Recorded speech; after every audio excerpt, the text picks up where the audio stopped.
Hello friends, कुछ दिन पहले एलोन मस्क और ट्विटर का रिश्ता कुछ ऐसे ही लगता था जैसे मोहब्बत में किसी एकतरफा आशिक का होता है। एलोन मस्क ट्विटर को बहुत ही पसंद करते हैं और ट्विटर पे एलोन मस्क के 100 मिलियन प्लस फॉलोअर्स भी हैं और एलोन मस्क का जो अकाउंट है वो टॉप 10 हाई फॉलोअर्स अकाउंट में से एक है। वक्तन वक्तन एलोन मस्क के ट्विटर पे ट्वीट्स भी आते रहते हैं और उन ट्वीट्स का काफी असर भी होता है जिनके बारे में आप जानते होंगे। और इस वजह से अब से कुछ वक्त पहले यानी कि जनवरी 2022 में ट्विटर का 9.2 स्टेक खरीदकर एलोन मस्क ट्विटर के सबसे बड़े शेयर होल्डर बन गए। लेकिन उसके बावजूद भी एलोन मस्क ने बोर्ड ज्वाइन नहीं किया था। अब बोर्ड क्यों ज्वाइन नहीं किया था वो मैं आपको आगे चलकर बताता हूँ। लेकिन आपको ये पता होना चाहिए कि एलोन मस्क के पास तो वैसे ही बहुत सारी जायदाद है और ट्विटर में बस जाहिर उनका कोई फायदा नहीं दिखने में आ रहा था, क्योंकि ट्विटर से ज्यादा और बाकी के सोशल मीडिया प्लेटफॉर्म कमाते हैं।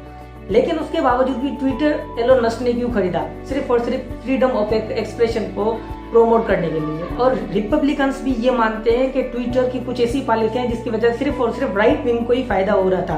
तो ट्विटर के हवाले से एलोन मस्क की जो पॉलिसी थी उसको देखकर रिपब्लिकन्स बहुत खुश हो रहे थे। अब ये नेक काम एलोन मस्क जैसे बिजनेसमैन के जहन में कैसे आया? क्योंकि एलोन मस्क चाहते थे कि हर एक पर्सन को फ्रीडम ऑफ एक्सप्रेशन मिलना चाहिए, क्योंकि ट्विटर की कुछ ऐसी पॉलिसियां हैं जिसकी वजह से ट्विटर ने कुछ लोगों को परमानेंटली बैन किया हुआ है। जैसे कि अमेरिका के प्रीवियस सदर डोनाल्ड ट्रंप को भी ट्विटर ने परमानेंटली बैन किया हुआ है।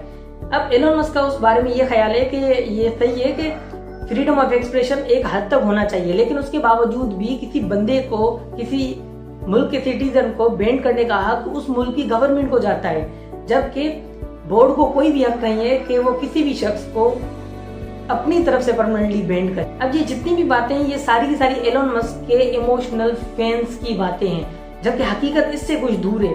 अब जैसे कि आपको पता होगा कि एलोन मस्क के नजदीक क्रिप्टो करेंसी को वो कितनी तरजीह देते हैं, जबकि क्रिप्टो करेंसी एक अनसेफ इकोनॉमिक ट्रेड होगा। लेकिन एलोन मस्क अगर ट्विटर पे आ जाते हैं तो इसको बड़ी अच्छे तरीके से प्रोमोट कर सकते हैं। और आप जानते हैं कि जैसे कि एलोन मस्क की बहुत सारी कंपनियां हैं, टेस्ला हो गई या स्पेस एक्स हो गई, और वो उनको आगे लेकर जाना चाहते हैं और उस सिलसिले में वो बहुत बार कुछ रूल्स भी तोड़ देते हैं और वो बिल्कुल बेबाक हैं।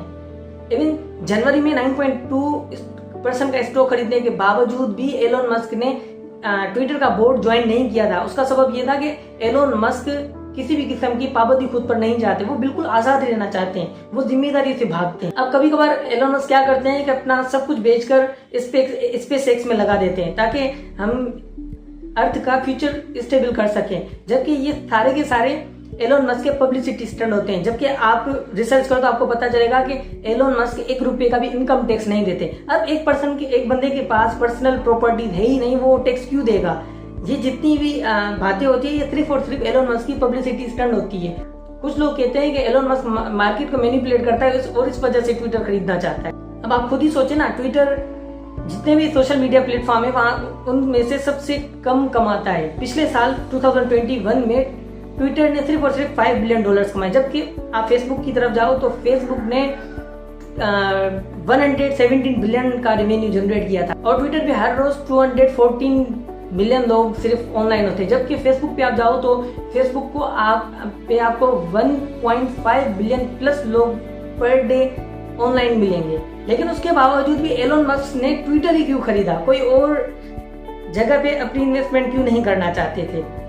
सिर्फ और सिर्फ इस वजह से क्योंकि ट्विटर इकलौता प्लेटफॉर्म है जहां पर राइटिंग से ज्यादा अहमियत दी जाती है, जहां पर सेलिब्रिटीज, पॉलिटिशियन, हर इम्पोर्टेंट बंदा आपको वहां पर मिलेगा। बंदे सारे इम्पोर्टेंट होते हैं लेकिन आपको जितने भी ऑफिशियल पर्सन है वहां पर मिलेंगे। तो वहां पर उस जगह को एलोन मस्क अपने लिए किस तरह से यूज कर सकता है वो आप मेरे से बेहतर जानते हैं। अब अगर हम पर्सनल इंटरेस्ट की बात करें तो एलोन मस्क के बारे में आपको पता है कि उन्होंने 1 साल में इतना कमाया था जितना बिल गेट्स ने अपनी पूरी जिंदगी में नहीं कमाया था। तो इस वजह से वो फाइनेंशियल इन्फ्लुएंसर बन चुके हैं। उनका एक ट्वीट लोगों को इन्वेस्ट करने पर मजबूर कर देता है। जैसे कि आपको पता हुआ कुछ टाइम पहले उन्होंने कहा था कि अब टेस्ला क्रिप्टो करेंसी में ट्रेड करेगी। तो क्रिप्टो करेंसी की रेट कितनी हाई हो गई थी आपको पता है। लेकिन कुछ दिनों के बाद उन्होंने कहा था कि क्रिप्टो करेंसी जो है वो एनवायरनमेंट के लिए बहुत ही हजार्ड्स पैदा कर सकती है। तो उसी टाइम क्या हुआ कि क्रिप्टो करेंसी की वैल्यूज डिक्रीज होना शुरू हो गई। और जब उन्होंने एक ट्वीट किया था तो टेस्ला कंपनी को $14 बिलियन का नुकसान हुआ था। और जब उन्होंने कहा कि मैं ट्विटर अब खरीदना चाहता हूँ तो लोगों को लगा कि अब जितना भी ध्यान है वो ट्विटर को देंगे। तो इस वजह से लोगों ने क्या किया, टेस्ला कंपनी से हटकर ट्विटर पर इन्वेस्टमेंट करना शुरू की। तो फिर क्या हुआ कि टेस्ला कंपनी के जितने भी शेयर्स थे वो 1000 प्लस से नीचे डिक्रीज हुए और 600 तक पहुंच गए। यानी कि पर शेयर पर उनको $40 का नुकसान हो रहा था, $400 का नुकसान हो रहा था। और कुछ दिन के बाद जब उन्होंने कहा कि ये डील होल्ड करे तो उसी टाइम क्या हुआ, ट्विटर की वैल्यू मार्केट वैल्यू डिक्रीज होना शुरू हो गई और टेस्ला कंपनी की हाई होना शुरू हो गई। क्योंकि अब लोगों को लगने लगा कि अभी भी Elon Musk first priority Tesla company को ही देते हैं। आपको पता है कि एलोन मस्क को सिक्योरिटी एक्सचेंज कमीशन से इजाजत लेनी पड़ती है फिर एक ट्वीट कर सकता है, वरना वो ट्वीट कर ही नहीं सकता क्योंकि उनकी वजह से मार्केट में बहुत बड़ा नुकसान हो जाता है। आप खुद सोचें कि कभी एलोन मस्क कोई गलत ट्वीट कर देता है तो आप खुद सोचें कि कितना नुकसान मार्केट में हो सकता है और लोग कितने गलत फैसले कर सकते हैं। तो इसीलिए अपनी फ्रीडम ऑफ एक्सप्रेशन को बचाने के लिए एलोन मस्क ट्विटर खरीदना चाहते थे। अब आ जाते हैं मेन चीज की तरफ कि एलोन मस्क अब ट्विटर खरीदना क्यों नहीं चाहते। उसका सबब ये है कि जब ट्विटर वो खरीदना चाह रहे थे तो उनकी अपनी टेस्ला कंपनी जो पहले ही वेल स्टेबल है उसको बहुत नुकसान हो रहा था, इसलिए वो अब ट्विटर खरीदना नहीं चाहते। अब काफी सारे लोग जो है वो ये भी मानते हैं कि डील इसलिए कैंसिल कर रहे हैं ताकि वो और मजीद रकम जो है ट्विटर से कम करवा सकें, क्योंकि 44 बिलियन भी ज्यादा है। आज तक उन्होंने तक जो कमाया है उसका 20% वो बनता है। मुझे उम्मीद है कि आपको मेरे ओपिनियंस पसंद आए होंगे जिनको मैंने पूरे लॉजिक के साथ और रिसर्च के साथ आपको बताया है। Thank you very much. और इस चैनल पर हमेशा आपको ऐसी वीडियोस मिलेंगी, हमेशा with proof. Thank you very much. हम आपसे जुड़े हुए हैं।